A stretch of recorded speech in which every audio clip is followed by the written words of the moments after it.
¿Qué tal? ¿Cómo están? Buenas noches, un placer saludarles. Soy Fernando del Rincón. Bienvenido a Conclusiones, bienvenido a casa. Mi casa es su casa.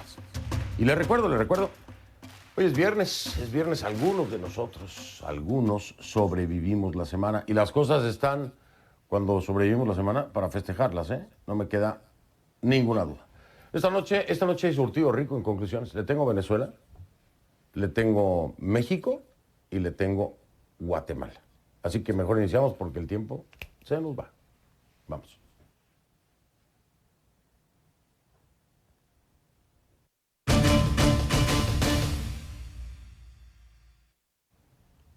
Y le pido que a partir de este momento me acompañe utilizando la etiqueta numeral Conclu VZLA Diálogos. Conclu VZLA Diálogos.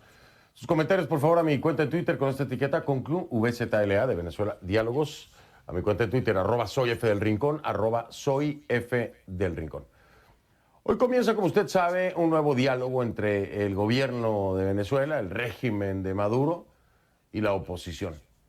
Unos dicen que es el quinto, otros que ya son más de una decena. Bueno, sí, si se tiene en cuenta los de la época de Chávez, ¿no? Pero bueno, como sea, están juntos otra vez en la Ciudad de México, en mi país, para negociar, dialogar, como le quiera llamar. Pero bueno, hay que ver si logran dialogar y negociar, porque unos piden una cosa y los otros piden otra. Nicolás Maduro habla del cese del bloqueo de los activos en el extranjero, del levantamiento de las sanciones y de tragarse sapos, dice.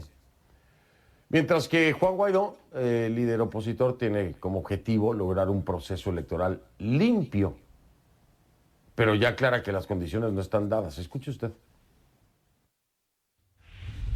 Y soy de los hombres que hace realidad su sueño. Esos segundos encuentros, segundos diálogos, son producto de mucho esfuerzo, de mucho trabajo, de mucha dedicación, de mucha paciencia, donde hemos tenido que tragarnos varios sapos, con tierra incluida. ¿Por qué nos los hemos tragado? Por la paz, por la reconciliación, por la democracia, por la recuperación de Venezuela, por eso. Hoy inicia la primera ronda de negociación con el acompañamiento de la comunidad internacional, donde nuestro objetivo es lograr un acuerdo que solucione el conflicto a través de una elección presidencial y parlamentaria libre y justa, con garantías, como lo expresa la gente suscrita por la dictadura y nuestra delegación. Todos sabemos que hoy no hay condiciones para un proceso electoral libre y justo en Venezuela. Por eso estamos en México, estamos luchando para lograr esas condiciones. Bueno, ahí tiene usted de las dos versiones. Ojo, yo quiero dejarlo muy claro, hay que ser realistas con el tema de Venezuela. Estas dos partes no representan a todas las partes. ¿A qué me refiero? Esto, desde el punto de vista político, el régimen está completo, ¿no? Pero desde el punto de vista político de la oposición, pues hay actores que han quedado fuera de esta negociación. Son voces, pues, muy rescatables, que tienen puntos de vista diferentes y muy importantes y que deberían ser tomados en cuenta. Le estoy hablando, usted lo conoce muy bien, Antonio Ledesma, usted conoce también a María Corina Machado, son líderes opositores también, no se les puede desaparecer, pero los desaparecieron de la escena. ¿Por qué? Por no estar de acuerdo. Eso por un lado. Entonces no podemos hablar de que es la oposición política venezolana, porque no lo es. Es una parte de la oposición política venezolana, ¿sí? Y por el otro lado, el absurdo de que, si bien Juan Guaidó reconoce que las condiciones no están dadas para una elección justa, transparente, pero ya la parte de la oposición va a participar de las elecciones, ¿no? El absurdo total. Es decir, no hay condiciones para una elección limpia, justa y transparente, pero vamos a participar. Entonces, en esta negociación, Juan Guaidó dice que lo que están buscando es que exista precisamente, pues eso, una elección justa y transparente. Bueno, y mi pregunta es, ¿por qué no entonces? ¿Qué fue primero, el huevo o la gallina, para que usted me entienda? Pues primero habría que asegurarse de que en la negociación se lograran las condiciones justas y transparentes para una elección. Y después viene la inscripción, que no. En fin. Digo, eso es lo que me dice la lógica. ¿A usted no le dice eso? Complicado el tema. Vamos con mi invitado.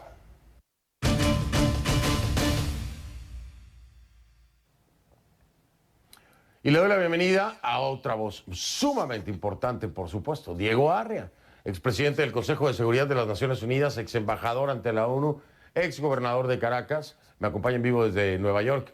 Diego, ¿cómo estás? Bienvenido. ¿Qué hubo, Fernando? Qué gusto de verte. Igualmente, muchísimo gusto verte. ¿Cómo te fue con la inundación, por cierto? Que estaba fatal. Pues mira, ¿tranquilo todo contigo o no? Sí, afortunadamente sí, de la parte donde yo estoy no pasó nada y no me monté en el metro, así que no tuve ningún percance, gracias. Qué bueno, ¿no? Pregunto porque, pues bueno, estaba bastante fea la cosa, Sí. qué bueno que no pasó nada. A ver, mi querido y estimado Diego Arria, la lógica, la razón me dice que no se debería participar en una elección en la que las condiciones no están dadas, como lo ha dicho Juan Guaidó, en una elección en la que no hay transparencia, ni serían justas. Primero se tendría que arreglar la participación en una negociación que se está dando, pero para mí las cosas están hechas al revés. ¿Tú cómo lo entiendes? Yo oí tu razonamiento antes de que me invitaras a mí y lo comparto absolutamente. Es realmente algo absolutamente absurdo. Pero es que, Fernando, aquí se le da una dimensión semántica, que esto no es una negociación, esto es un arreglo. Y los arreglos corresponden a este tipo de acciones. Una negociación es que una persona, ambos tienen algo que dar.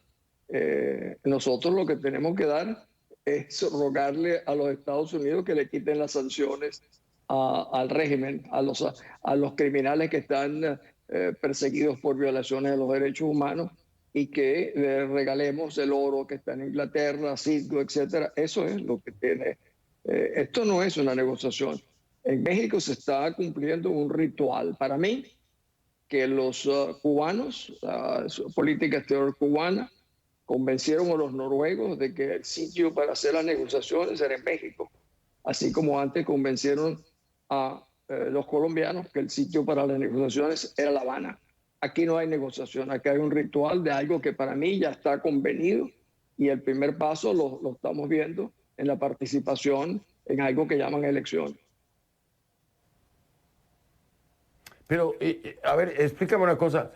¿Qué aquí no hay entonces una oposición real? Porque si lo vemos desde esa perspectiva, que coincido contigo, creo que tras bambalinas hay muchas cosas ya acordadas, pero si lo vemos desde esa perspectiva, pues aquí no habría una oposición real, es decir, nada más habría acuerdos entre partes para repartirse ciertas cosas, ¿no?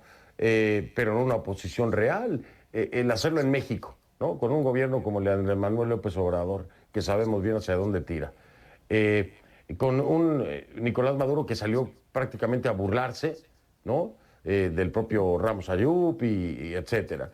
Con un Guaidó que ya dice, no hay elecciones justas, no están las condiciones dadas, pero vamos a ir a las elecciones. Eso no es una oposición, eso es un merequetengue, como dicen, ¿no? Mira, Fernando, en muchas oportunidades que yo he tenido el privilegio de estar en tu programa, yo he dicho que en Venezuela en 20 años, en estos años no tenemos oposición, lo que tenemos son posiciones y posiciones cada vez más pequeñas y más insignificantes, pero sí que nos hace un grandísimo daño a los que sí queremos rescatar la libertad, porque tú lees las noticias internacionales y dicen los representantes de los 20 partidos más importantes de Venezuela, todos esos 20 no pasan del 15% del apoyo de la población venezolana, con lo cual ya comienzas tú a saber que no son legítimos, mejor dicho, que son ilegítimos, que no son representativos y que por supuesto no representan una oposición. Cuando tú vives bajo una corporación criminal, tú no puedes tener oposición, tú tienes resistencia, pero lo que tienes hoy y lo que vemos es una cohabitación ya por muchos años. Yo siempre decía que en una cohabitación de algunos que eran chavistas light, pero que cada vez han venido demostrando que su preocupación es cómo preservar alguna existencia para ellos no para el resto de los venezolanos, en el juego político limitadísimo, que no sé cuál será, que les permitirá esta narcotiranía. Pero nos hacen, te repito, un grandísimo daño, porque los que miran de afuera dicen, ah, caramba, una corporación criminal que va y negocia con la oposición no está representada en México, y por supuesto la corporación criminal es la que lleva la batuta de la música que les van a tocar allí. Oye, ¿qué va a salir entonces de esto? ¿Una repartición de elecciones municipales, regionales? ¿Va a haber una repartición ahí? ¿Crees que esto es lo que va a pasar después de estas negociaciones, entre comillas, diálogo? ¿Cuál crees que va a ser la resultante? Pues mira, yo no tengo ninguna relación de conversación con ninguno de ellos, así que no te puedo decir, pero sí puedo imaginarme, por ejemplo. Ahí tienen que suceder algunas cosas, por ejemplo, soltarán a un pequeño número de presos políticos, que es lo primero que nosotros hemos ido a pedir. Yo me siento a la mesa cuando me levanten la prisión a todos los presos políticos en Venezuela. Eso no se ha hecho, ni siquiera forma parte del convenio ese que hicieron hace un mes en ese documento. Eso es lo primero. Lo otro puede ser que les damos un puesto en monómeros o 2 puestos en Citgo, o que los lingotes de oro que tenemos en Londres los dediquemos a asistencia humanitaria, ese tipo de cosas. Pero al final, Fernando, tenemos 22 años en el cual los que están negociando o sus representantes hoy en día, por lo que ellos llaman oposición, tienen 22 años en el cual han jugado con las esperanzas de los venezolanos. En el año 15 nos llamaron con la misma tarjeta que tú recuerdas de la manito, y nosotros le dimos un triunfo. No fueron ellos los que ganaron, los venezolanos. ¿Y qué hicieron el día siguiente? Cogieron una tijera y picaron en 4 lo que era una tarjeta de la unidad. Ellos mismos ya han estado estos 2 años jugando con las esperanzas y han realmente negociando con las esperanzas de los venezolanos, en lo que para mí es un absoluto acto de vergüenza. Pero sin embargo, fíjate, intentan agarrarse, por ejemplo, el mismo Guaidó diciendo, bueno, no son justas, pero estamos, como si tiene a Freddy Guevara, que es su segundo, que es su jefe político, porque tiene Leopoldo López, Guevara, Vecchio son jefes de Guaidó. Entonces no acaba de decir francamente, mire, yo estoy a favor de las elecciones o estoy en contra, porque quieren agarrarse en cierta manera de ese reconocimiento que tienen por un grupo grande de países, que muchos de ellos dirán, estarán arrepentidos de que en manos de quién dejaron este tipo de responsabilidades.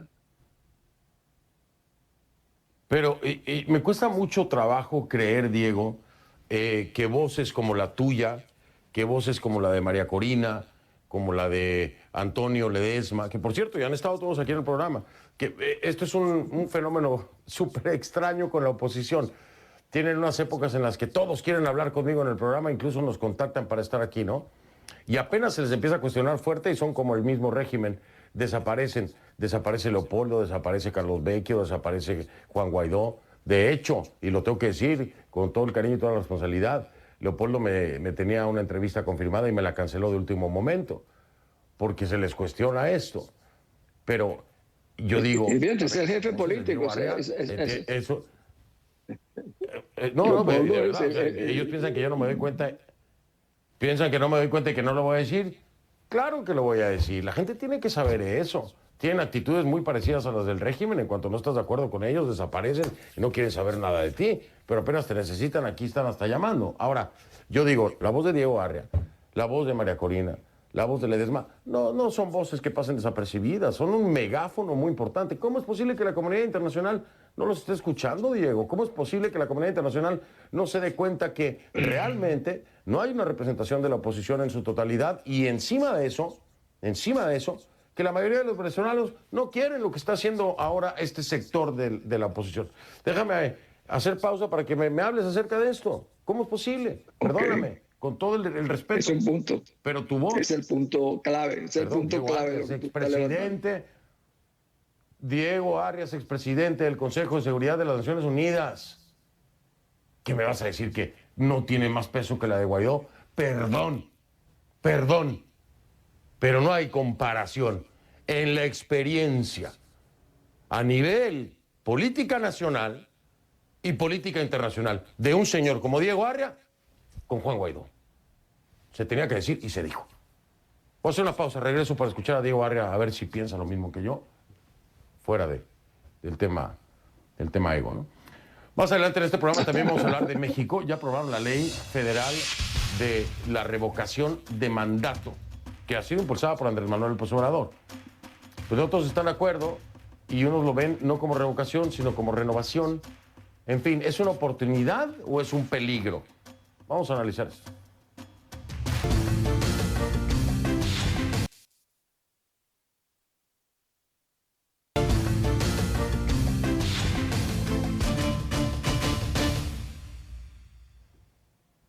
Estamos de vuelta, estoy con mi estimado Diego Arria. A ver, Diego, lo dije claramente, ¿no? Y si no lo quieren entender muchas personas, es su problema. La experiencia que puede tener alguien como Diego Arria en el ámbito internacional, a nivel político, a nivel diplomático y a nivel nacional, en comparación con Juan Guaidó, es un niño en pañales, ¿sí? Esa es la realidad. ¿Por qué la voz de Diego Arria no está siendo tomada en cuenta? Olvídate de la oposición venezolana, olvídate. Por la comunidad internacional, Diego. ¿Por qué no están, si quieren arreglar el tema de Venezuela, por qué no están escuchando? ¿Por qué no están tomando en cuenta tu palabra, la de María Corina, la de Ledesma? ¿Qué está pasando? Mira, mi querido Fernando, primero con tu generosa apreciación de lo que nosotros significamos, debo decirte algo, dos cosas. Parodiando, como tú dijiste, había que decirlo y te lo voy a decir. María Corina, Antonio Ledesma son mucho más representativos, legítimos, creíbles y confiables que todos los que están ahorita en México o todos los que forman parte del interinato. Pero hay una cosa que a mí me interesó muchísimo tu pregunta o tu inquietud, porque ¿de dónde viene la situación? La conducción del proceso, llamémoslo político para ponerle algún calificativo venezolano en los últimos años, ha sido orientado por el aliado más importante que tenemos. ¿Cuál es ese? Los Estados Unidos. Pero una cosa es que te orienten, que te ayuden, que te apoyen, y otra es que te conduzcan y te gobiernen. El resultado ha sido, los Estados Unidos escogieron en un momento dado como interlocutores en el problema nacional a Voluntad Popular, fundamentalmente Leopoldo, Preso, etcétera, y lo convirtieron, ese era su instrumento, ese era su guía, ese era su norte. ¿Qué pasó? Imaginemos que en cierto momento era mucho más representativo, lo cual es verdad. Pero con el tiempo dejaron de serlo, dejaron de ser legítimos, dejaron de ser representativos. Pero los Estados Unidos se aferraron a él, a Guaidó, como la única opción, al punto que esta alianza de unidad nacional la anunció el propio embajador de los Estados Unidos en Venezuela en televisión, ni siquiera la anunció Guaidó. A mí me parece, te repito, magnífico. Imagínate qué mejor ayuda podemos tener de gobierno de los Estados Unidos. Pero eso es una cosa distinta a que te digan exactamente lo que debes hacer, cómo debes hacerlo y con quién debes hacerlo. A mí me parece eso inaceptable. Y ahí comienza el problema. Me parece inaceptable porque hablemos de representación, sí, pero hablemos también de experiencia. Ahora, representativo, Diego Arria. Hay un sector de los venezolanos que se identifican con Diego Arria. Hay otro sector de los venezolanos que se identifican con María Corina. Hay otro sector que se identifican con Ledesma. Y habrá otro sector que se identifique con Guaidó. Y a lo mejor, bueno, yo no sé si con el régimen haya alguien, pero bueno, hay que estar loco, pero seguramente habrá. Ok, todas esas partes son las que tienen que entrar.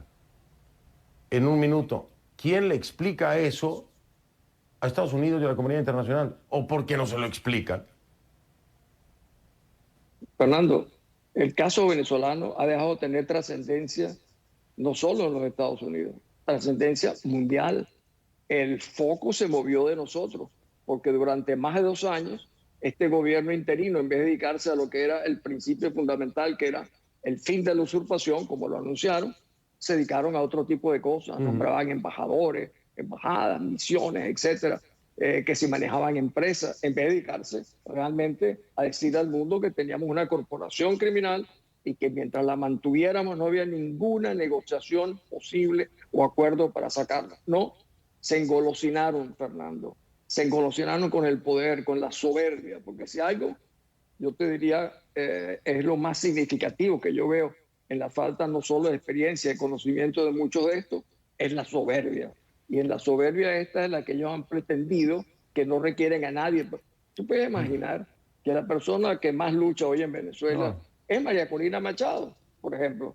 Entonces la consideran que es una radical, etcétera, porque los demás estamos fuera. Pero en Venezuela no hay nadie que me diga que compite más con ella en arrojo, en coraje, en decisión, en credibilidad y en honestidad y en dignidad. Mira, Fernando, esos son valores que yo creo que se van a reevaluar después que los venezolanos pasen por este tránsito de lo que llaman elecciones, y ahí se tomará un poco la medida de lo que esta gente viene conduciendo el proceso, y cada quien llegará a una conclusión, que la libertad tiene un costo y que eso no es gratuito y no se logra con gente que dice que lo que hemos estado en un círculo vicioso, como dijo Guevara en estos días, o sea que todos los muertos, torturados, presos políticos, eso fue parte de un círculo vicioso, en vez de una gesta histórica, heroica, de tantos venezolanos que dieron la vida y que tantos esfuerzos han hecho. Y que tú, por cierto, has sido uno de los que más los ha upado, respaldado a lo largo de todos estos años.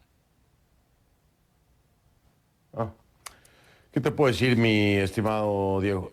A veces la verdad duele, pero pues esa es la verdad. Esa es la verdad. Brincar, tener una agenda, como tú le decías, de fin de la usurpación. Me siento a negociar. ¿Qué es eso? O es mentira, o son tontos, o hacen lo que les conviene. Pero esa era la agenda. No son tontos, Fernando. Diego Arria, eso es lo que decían y prometían. Bueno, no son tontos, Diego, Fernando, es no que son tontos. de alguna forma... No, yo sé que no. Les estoy dando opciones para que escojan. Yo sé. Esto que la gente está clara. Oye, te mando... Sí, hay que darles opciones para que escojan. A, B y C, ya sabes, opción múltiple. Oye, te mando un abrazo, Diego. Yo tengo una sola cosa para... ¿Qué sale de...? Claro. Nada Dime. me gustaría más a mí que realmente tuviésemos un proceso de negociación real. Oye, yo estaría voluntario para Ojalá. es que eso, te repito, no estamos ante eso, estamos ante un trato. Tú Oye. dirías en Miami un deal. Un abrazo, Fernando. Muchas gracias. Y yo por lo sé. tenerme. Gracias. No, gracias a ti, gracias a ti. Yo lo sé, sí, una negociación real. Estaría Diego Arria, estaría María Corina, estaría Ledesma. Esto no es... Bueno, ya me voy porque nada más hago coraje. Te mando abrazo, Diego, cuídate. Gracias, igualmente.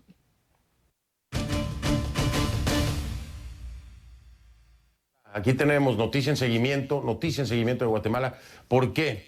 Porque el día de hoy, viernes, un tribunal de Guatemala libró ya una orden de captura contra el exfiscal especial contra la impunidad, Juan Francisco Sandoval. Juan Francisco Sandoval, usted sabe, estuvo ayer por la noche aquí en mi programa. Por supuestos delitos de incumplimiento de deberes es que lo acusan, y también por obstaculización a la acción penal. Eso le explicó a CNN una fuente del Ministerio de Gobernación. Sandoval dejó su país, apenas lo destituyeron de su cargo, y vino a Estados Unidos para resguardar su integridad y la de su familia ante lo que él consideraba falta de garantías y frente a acusaciones que por supuesto él niega. Supuestos delitos de incumplimiento de deberes y obstaculización a la acción penal. Ahora, esta señora, la fiscal general, pues es la que ha venido empujando con el tema, incluso a través de videos que se publican como si fuera una conferencia de prensa. Pero también a ella se le acusa. Se le acusa por parte de Sandoval. ¿De qué? De obstrucción a la justicia. Dice Sandoval obstruyó, perdóneme usted, que Porras obstruyó, cuando él estaba todavía en funciones, varios casos que podrían involucrar a altos funcionarios del gobierno actual, del Congreso y de Cortes de Justicia de Guatemala. Y consideró también que su destitución fue realizada de forma abrupta, arbitraria e ilegal. Escúchelo usted. Juan Francisco, de entrada, vamos a dejarlo bien claro. Dice Consuelo Porras el día de hoy que nunca se le informó de las investigaciones, porque no es una nada más, no es nada más la de los rusos, también hay que dejarlo claro. Es más de una investigación en la que habría indicios de un posible involucramiento del presidente Alejandro Yamatei en temas de corrupción. Juan Francisco, te pregunto, ¿nunca se le informó nada a Consuelo Porras? Se le informaba a la fiscal general con relación a investigaciones y con respecto a esta investigación de la trama rusa, que han dicho que es un invento, que son rumores, han llegado al extremo de indicar que he sustraído documentos. En el hipotético caso, Fernando, de que Juan Francisco Sandoval hubiese fallecido, que estuviera detenido, como es la pretensión de la señora fiscal general, y que el fiscal que designó hubiese extraviado alguna investigación, porque vea que mi proceso de salida fue inmediato. Lo importante aquí es que reponga los documentos y realice la investigación. Se está teniendo un pretexto, se dice, no, es que el fiscal no informó nada, es que el fiscal sustrajo documentos, es que el fiscal hizo, el fiscal no hizo, entonces yo soy el responsable de todo lo que deja de hacer el Ministerio Público. En ese sentido, Fernando, yo en todo momento le informé a la fiscal general, salvo la investigación relacionada con la trama de los rusos por la siguiente cuestión. Recibí a finales de junio de este año la información de la persona de quien oculté los datos personales. Estaba en proceso de corroboración de la información porque a cualquier oficina pública llegan muchas personas a brindar información y pude corroborar algunos movimientos en forma abrupta, arbitraria, ilegal. Fui destituido como fiscal. ¿Y en qué momento le iba a informar? Pues ahí lo tiene usted. ¿Y quién investiga a Consuelo Porras? Voy a hacer una pausa, regreso. En México se aprueba la Ley Federal de Revocación de Mandato. Hay quienes dicen revocación o renovación de mandato. ¿Es una oportunidad o es un peligro? Vamos a hablar acerca de eso. Ya ven.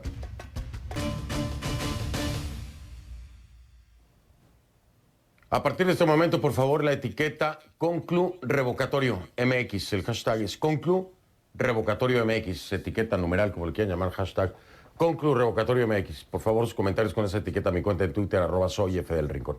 A ver, este viernes el Senado de México, en la madrugada, por cierto, el viernes, aprobó la Ley Federal de Revocación de Mandato con el fin de regular este ejercicio de participación ciudadana, ¿no? Democracia participativa le llaman. Tras un acuerdo de los grupos parlamentarios, la pregunta que se haría quedó de la siguiente forma, ¿no? ¿Estás de acuerdo en que al presidente de los Estados Unidos mexicanos se le revoque el mandato por pérdida de confianza o que siga en la presidencia de la República hasta que termine su periodo? Bueno, la ley fue enviada a la Cámara de Diputados para análisis y aprobación y es Krupskaya Alice quien nos tiene los detalles.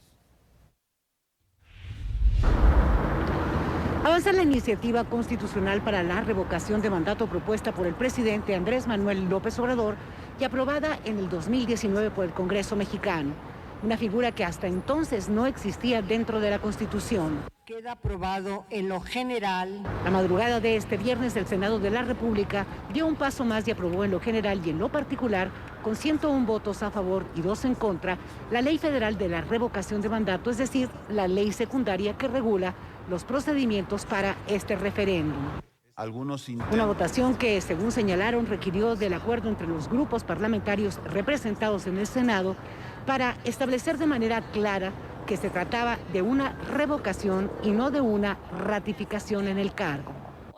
Ya festinaban por ahí en algunos partidos, precisamente del lado del oficialismo, el poder tener este instrumento para poder hacer campaña. Si se hubiera continuado con la aprobación del dictamen en los términos de las comisiones dictaminadoras, corríamos el grave riesgo de desvirtuar el mecanismo revocatorio para convertirlo en un instrumento ratificatorio. Todos los grupos parlamentarios trabajaron y por momentos creíamos que no lo íbamos a lograr, pero persistimos y lo logramos. Una vez aprobado en el Senado, el dictamen será discutido por la Cámara de Diputados, donde se estima que será ratificado, tomando en cuenta que el partido en el gobierno y sus aliados cuentan con una mayoría de votos. Una vez que se apruebe por ambas cámaras, por mayoría de votos, se publica en el Diario Oficial de la Federación, entra en vigor la ley para ser aplicada, como te digo, pues casi de inmediato, porque los ciudadanos tendrán que promover la figura. El 3% del listado nominal son pues un buen número de ciudadanos, estamos hablando de casi 2 millones de ciudadanos o más que tendrán que solicitar el inicio del procedimiento.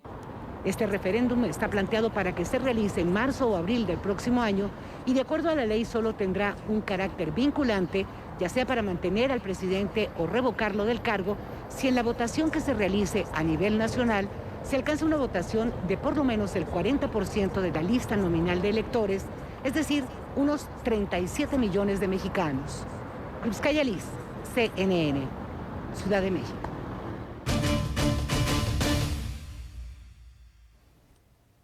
Me da gusto dar la bienvenida a mi invitado de esta noche, es el senador nacional independiente, Emilio Álvarez y Casa Longoria. Emilio, bienvenido, gracias por estar aquí.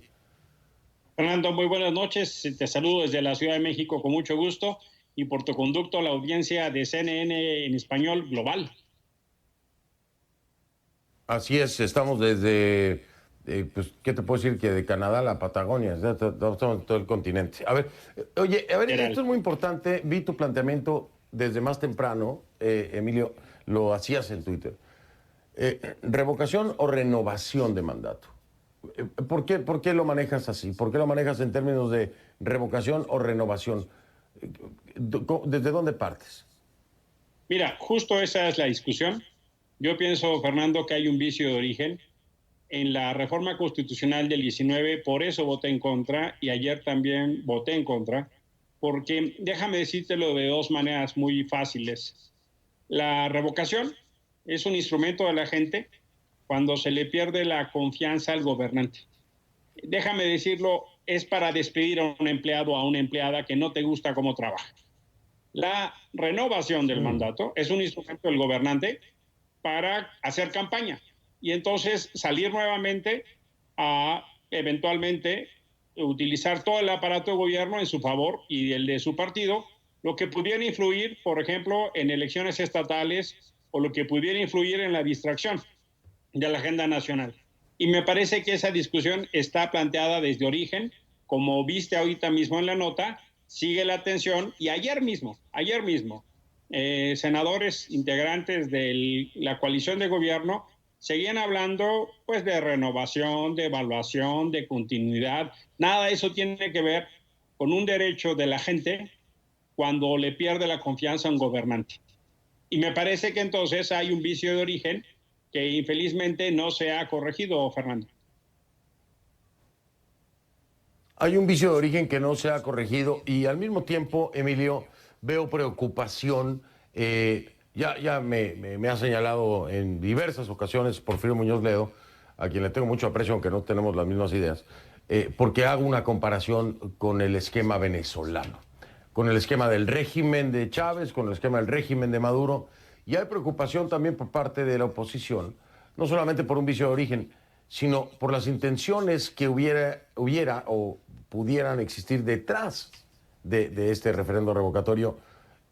¿Tú lo ves igual? Hay quienes piensan que esto va a dar pie a otras cosas, como una extensión de mandato, una reelección.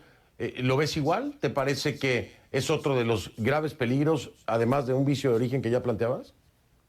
Fíjate, Fernando, que yo veo tres preocupaciones en este orden de ideas. La primera, apenas el 1 de septiembre que se instaló el Congreso, decía yo que se necesita, que urge en México, un jefe de Estado y no un jefe de campaña. Lo que hemos visto es un presidente López Obrador que esencialmente se mueve con mucha comodidad en las campañas, pero que no asume una jefatura de Estado. Sigue peleándose, sigue polarizando, sigue descalificando a los que no piensan como él. La segunda es que este intento de la renovación, aunque le han puesto ahora revocación y la oposición ha hecho todo lo posible para que queden esos términos, es en realidad un nuevo esfuerzo para regresar a las andadas y utilizar todo el aparato de gobierno, toda la estructura de gobierno, todos los recursos, el partido y todo lo que eso supone, en el ánimo justo de ir construyendo una legitimación que les permitiera blindar más allá. Y la tercera, por supuesto que hay una serie de conjunto de dudas que tienen que ver desde si en la revocación, ahora sí llamada, López Obrador perdiera, se aceptarían los resultados. Ya sabemos que en ocasiones anteriores ya eso le ha costado trabajo, o si no quisiera utilizar esto en materia de legitimación, del juego perverso que hace en ocasiones como para hacer saber que quisiera continuar en el cargo. A él le ha dicho en repetidas ocasiones que se va pero termina diciendo el pueblo pone y el pueblo quita. Y sí, claro que hay una preocupación fundada, no solo por este tipo de circunstancias, sino porque estamos viendo una serie de medidas que están armando un México más autoritario, y eso por supuesto que preocupa, Fernando. Sí, ya lo creo que sí. Emilio, déjame marcar una pausa para regresar, porque quiero preguntarte algo. Tenemos un ejemplo de una fallida, porque, o sea, como la quieran vender, fue una fallida consulta popular. Fue catastrófica, claro. Fue vergonzoso, ¿no? Vergonzoso completamente, Sí. Una participación del 7 al 8%, cuando necesitas un 40% para que sea vinculante.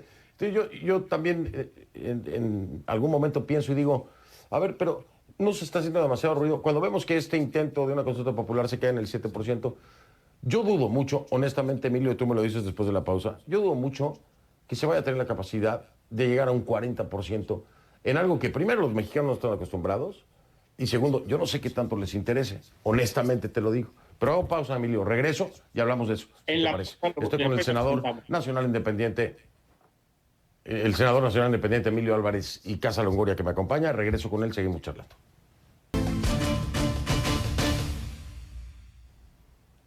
Estoy de vuelta con el senador Emilio Álvarez y Casa Longoria, que me acompaña desde la Ciudad de México. Emilio, te decía, en la consulta popular de los expresidentes, les faltaron, y mira, con todo el aparato del Estado, ¿no? Con la propaganda, todos los propagandistas, activistas, esta prensa alineada, las mañaneras, se abocaron a eso, se abocaron a promover la consulta popular. Todo el aparato de redes sociales, todo. Le echaron toda la carne, claro, le echaron toda la carne al asador, Emilio, y les faltaron casi 30 millones de votos. Entonces yo digo, a ver, esto del referéndum revocatorio, ¿no va a ser una llamarada de petate también? Yo veo muy difícil que logren esa participación, la que es necesaria para que en realidad tenga funcionalidad la propuesta, ¿no? Yo también lo veo muy difícil. Hay dos grandes tiempos, Fernando. Si se autoriza y se procesa en sus términos, tienen quienes quieran promover esto, que yo pienso que esencialmente van a ser militantes de Morena, en noviembre y diciembre, para conseguir 2.8 millones de votos, de firmas, 2.8 millones de firmas. Hay todo un aparato ahí para conseguir firmas. Lo que tocará es que el INE, qué bueno que es un INE ciudadano y que no depende del gobierno, eso lo celebramos. Hoy sí hay una autoridad que cuenta votos, que validará esas firmas. Si se validan esas firmas y no son inventadas, entonces en marzo estará convocándose este ejercicio. Probablemente les va a gustar la fecha del 21 de marzo, que es el natalicio de Benito Juárez. Y ahí se necesita, como tú bien dices, el 40%, que son casi 37 millones de personas. Yo lo veo difícil, coincido contigo, la consulta ciudadana, la anterior, fue un verdadero desastre, empezando porque ni siquiera era claro lo que se quería hacer, empezando porque la Suprema Corte hizo un planteamiento que ni tenía que haber hecho, y luego en una muy, muy peligrosa fórmula de someter a consulta de derechos. Eso incluso está prohibido y además sienta un muy peligroso precedente en agravio de las víctimas. Pero la gente lo desdeñó. Y ahora entonces vendrá este ejercicio, si realiza, y tiene dos dilemas, déjame decirlo así. Uno, si la gente deposita su confianza y dice, bueno, está bien, voy a votar, pero si no, la verdad es que uno sí se pregunta, ¿para qué destinamos tanto dinero a eso si tenemos una crisis por la pandemia, tenemos una crisis económica, una crisis sanitaria? O sea, no podríamos estar haciendo eso, y por eso el problema de origen que yo te decía, la revocación del mandato es un instrumento para que cuando se pierde la confianza, hoy por hoy todos los instrumentos nos dicen que la gente no ha perdido la confianza en el presidente López Obrador.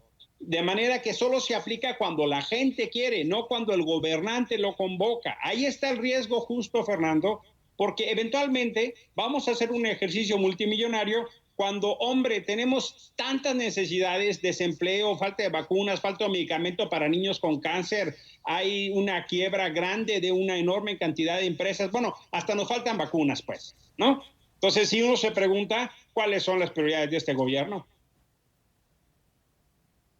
No, yo estoy de acuerdo contigo. Es un montón de plata la que se va a gastar, que se podría aplicar precisamente para enderezar el país, que bastante mal bastante mal que está. Estoy completamente de acuerdo. Ahora, aquí me parece que le puede salir el tiro por la culata a Andrés Manuel López Obrador. Si vuelve a ser un fracaso como su consulta popular, yo no lo veo salir fortalecido. Pero, bueno, lo veremos. Por supuesto que lo veremos. Mira, pero me parece que sería muy interesante.